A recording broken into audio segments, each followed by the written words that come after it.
but it will still be worth watching. You'll probably learn quite a lot as well. And as you can see on the screen, this is the end product that we will be going for in this tutorial, and I hope you enjoy it. So the first thing I want to do is just go to View on the side view, import image plane, import image, and I have mine on the desktop, which is just a site of an AK I found on Google. And I'm going to select looking through camera in the attribute editor.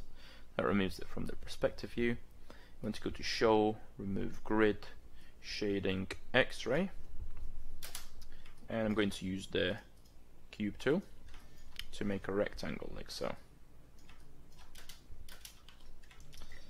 And I'm just going to use the words here just to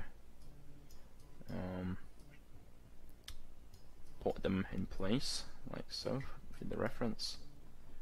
And I'm not going to move this one just yet.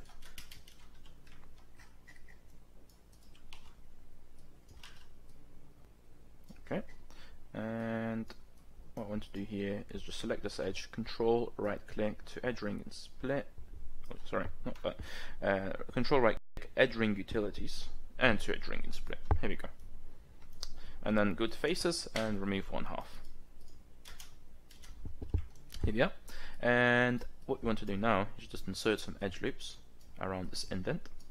This is the first thing we will do because it's best to do it now while nothing is rotated, so everything is straight.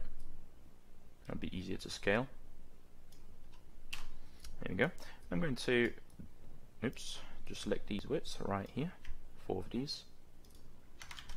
So the 4 inside, and scale them out like this. There we go. Select the faces inside, extrude, and I'm going to go to my scale tool. Just click R on the keyboard, and I'm going to scale everything. Well, I want everything to look the same. So I want the scale and look the same.